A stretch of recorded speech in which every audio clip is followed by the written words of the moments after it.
taking me a little while to get back on the horse, so to speak, when it comes to producing these entries.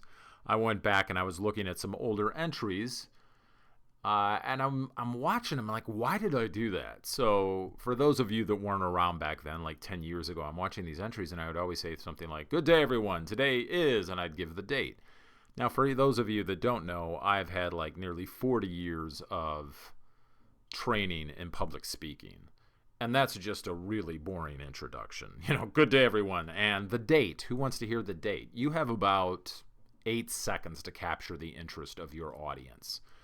If they like what they have to say and they come back to you, right, they're a subscriber or something like that, you have more time. But you don't, the point being is you don't have much time to capture the interest. And you need a good introduction. And I remember thinking, why in the world did I always... Oh, that's why. That's why I always started off with the date.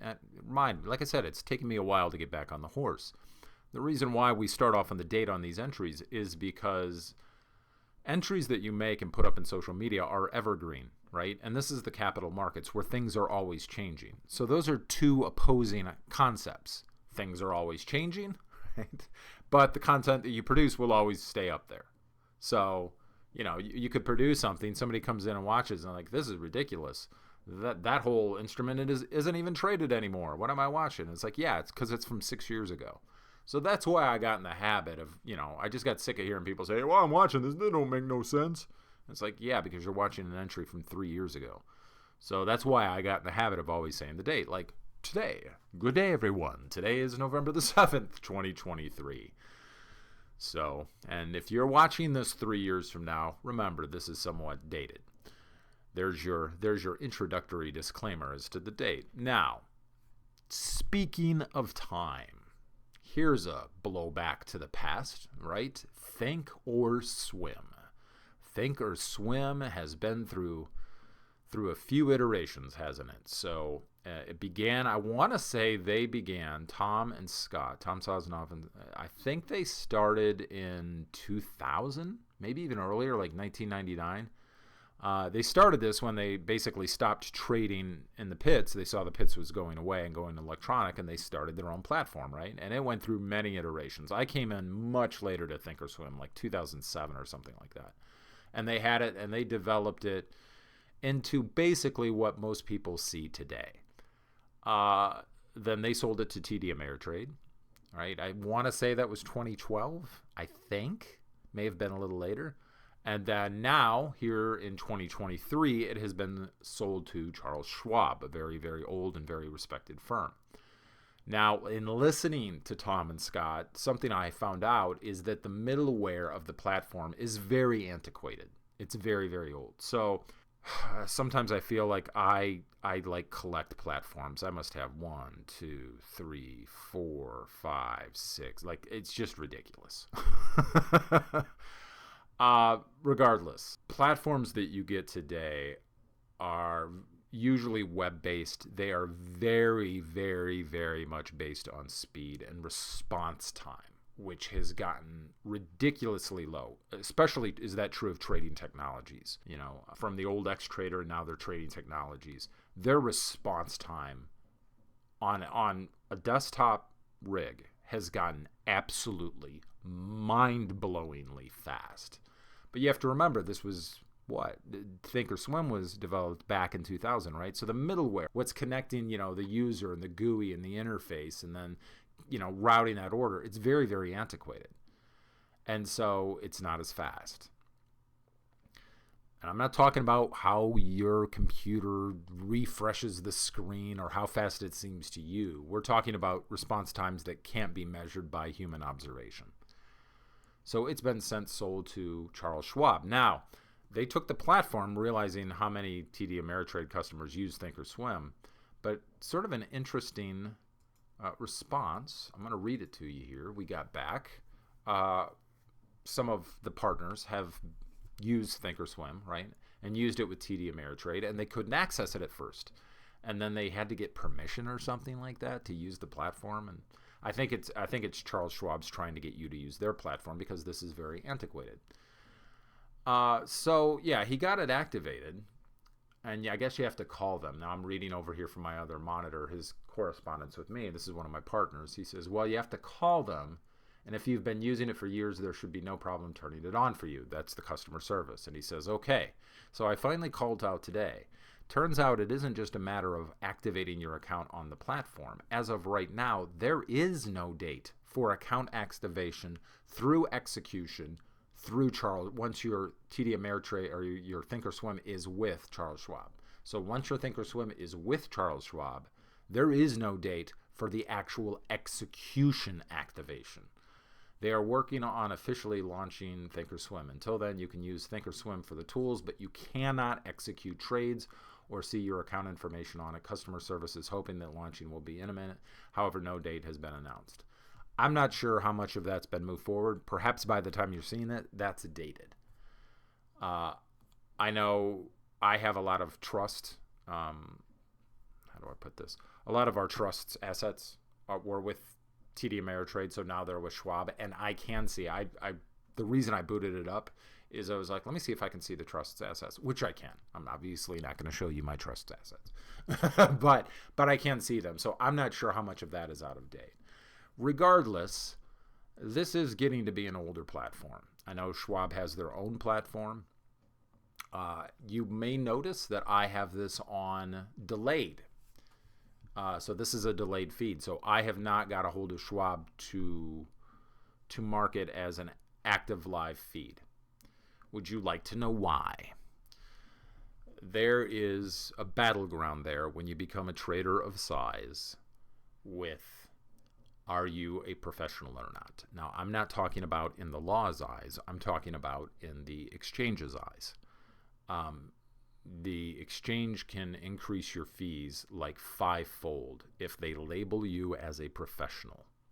The fees become so outrageous that it's ridiculous. That's not law. That's the exchange's own rules. One of the reasons why Tom Sosnoff was trying to create his own small exchange is because the fees had just gotten so extraordinary. And if they label you, if the exchange labels you as a professional trader, then your fees will go up 5 to 7-fold. Depends on your account size, right? It goes up to an incredible degree. At a certain point, you can't avoid it because of registrations and things like that.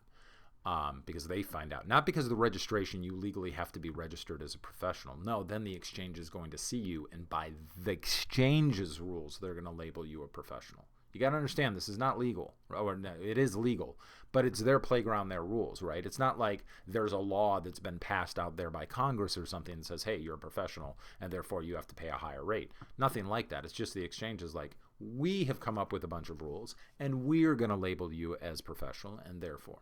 Well, one of the ways around that is limit the number of platforms you have with a live feed, because then they can't, right?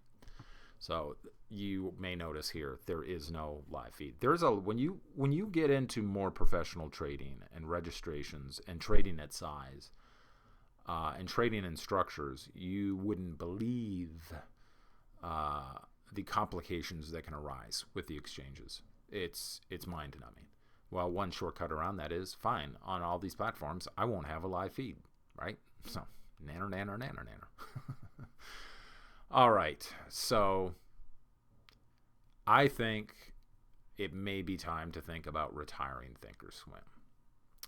There's something else out there as far as a tool for guys that like to chart. I actually don't like to chart. That's why you always see these charts. No, this is not a Bloomberg terminal, but I just sort of set it up that way because to me, clean and simple has become much more effective. If you can't see it on here, then are you really just fooling yourself? So, but I just prefer this sort of setup now for myself. There may be a couple of ways that, and I'm not bagging on technical stuff at all. I think you should stop calling it technical analysis. I think it's more like a technical overlay. Can that serve as a trigger? Yes, but I have a lot more to say on that on the future. But I prefer something more simple like this. On this score, there's one thing out there that I will say right now. I'm going to talk about it more in the future. I was completely wrong about. But getting back to here, ThinkorSwim. I can see my trust's account number, so maybe, who knows? Maybe